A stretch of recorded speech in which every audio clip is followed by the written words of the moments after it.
Hey, what's up guys? Today we are taking a look at one of the brand new LEGO Star Wars April 2020 sets. Today we have the Boba Fett head. This is set number 75277, recommended for ages 18 and up, comes with 625 pieces. Now it's interesting, this is one of 3 different head busts we've gotten so far. Stay tuned for those videos coming up very soon. But this entire wave is actually completed of non-playset sets. So there's 0 playsets, only 1 minifigure, and all 5 sets that we're getting this April/May 1st. So it's an interesting, controversial line to say the least. But if you're like me and you like displaying LEGO more so than playing with stuff, you might find a different appreciation for the stuff that LEGO has been giving us recently. The Boba Fett head does retail for $60 here in the US. All 3, including the Stormtrooper and the TIE Fighter pilot, also retail for the same price. So first off, let's start talking a little bit about this gorgeous box. In the very front here, you have the Boba Fett outline with some really nice white background going on. You have the Mandalore logo on the very top with Boba Fett and Star Wars.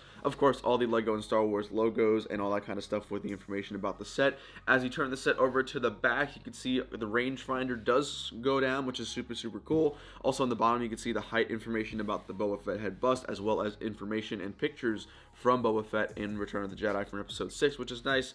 And one last really cool detail that I thought was worth mentioning, you do have a really cool 40 years anniversary Empire Strikes Back logo on the side right there, which I thought was really cool. Now this box right here, for some reason, just is super cool. I think it's actually probably the coolest box that I've ever seen personally. I think it's even cooler than the UCS ones for some odd reason. But now with the box out of the way, let's jump into the instruction manual, which is pretty self-explanatory. It has a nice sleek black background with the Boba Fett right in the middle. You open the first page, you do have some information about Boba Fett, who he was, the set itself, and obviously where he was first recognized in the iconic Star Wars series in Episode 6, which is super nice. I guess this is just for anyone who may not know who Boba Fett is. On the bottom, you do have the signature of Jens, who is the creative director for LEGO Star Wars, who I had the opportunity to meet at Star Wars Celebration last year, which was super cool. So now before we go ahead and get on into the bulk of the helmet, let's roll a quick minute time lapse or so of the entire build, and then we'll jump right back on into it.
Roughly some odd 600 pieces in this head bust, and I gotta say, aesthetically, this thing is pleasing. The build process and the build techniques that I used when building the set through the instructions was really self-explanatory and pretty fun and relaxing, so it's always a huge plus. Now, of course, one of the biggest things for me when I see a head bust like this is it iconic? Can you immediately recognize whatever LEGO has built? And I think you can. I think it's pretty easy to say that this is easily recognizable. You can see the Boba Fett head, especially that Mandalorian like triangle shape, going down his cheeks, which is really, really nice. It's almost very, very similar to like the Yoda set, the UCS Yoda we got very recently or something like that, with all the Dan Green going on the top and stuff like that. But let's take a look at the front of the actual helmet itself. You can see the front little mouthpiece is composed of essentially 3 different pieces. The middle has 2x4 black tiles and large 1x dark red tiles. On either side, you have these wedge plates, which are connected by hinge bricks, which gives it that very natural look, which is nice. And then, of course, you have the eye area with black slopes and stuff like that, with a red ring going essentially around the top of Boba Fett's helmet. As you move towards the sides, you can see some nice mix-up in colors. Here we have some like orange, yellowish, bright yellowish, maybe even the color pieces on the side of the helmet, just to give it some nice textures with some really nice details, with some 1x2 cheese slopes, some quarter circle tiles, and all that kind of stuff, which does look very, very nice. As you move towards the back of the helmet, you can see some dark green slopes, which make the helmet look very circular and cylindrical, which is always nice. My favorite part is this really cool 1x2 dark red grill area. It kind of like fits in down the middle, which I find really, really appeasing to my eye, so that's really cool. Then as you go around to the other side of the helmet, you can see the dark tan area with the rangefinder on top. Now the rangefinder is the only part of this set that does move. It just moves up and down, very, very simple. It's connected by a hinge plate right there.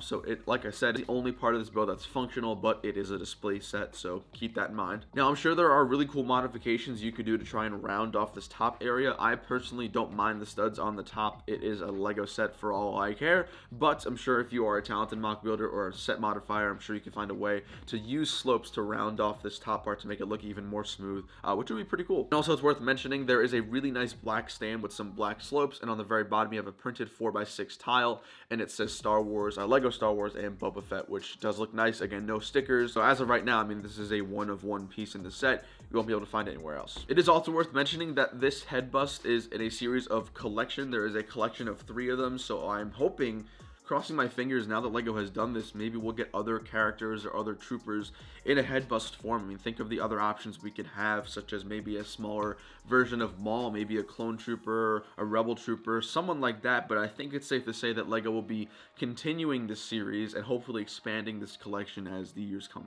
So guys, that has been my quick should you buy of the Boba Fett head bust from Lego Star Wars April 2020. In the end, would I buy this set? As someone who likes to display and appreciate sets behind maybe a glass display case, absolutely. I think it's gorgeous. I think it's beautiful. 600 pieces, $60. I don't think there's any room for complaining about the price. Obviously, it would be nicer if it was cheaper for us, but I think $60 is more than a fair price for this guy. And like I said, there is a Stormtrooper and a TIE Pilot. Those videos and live streams are coming soon here to the channel, so make sure you guys subscribe with the bell icon on. That way you know as soon as those videos go live. And one last thing, I know my hood's been on. My hood's been on for pretty much every single piece of content I've been doing since quarantine started. My hair is out of control. I'm wearing a hood indefinitely until I can get a haircut. But thank you guys so much for watching today's video. I hope you all enjoyed. Drop a like down below and let me know in the comments what you think of this Boba Fett head bust. I think it's great. Let me know what you guys think down below in the comments. But thank you all so much for watching. Have a great, wonderful day. We'll see you later. Take it easy.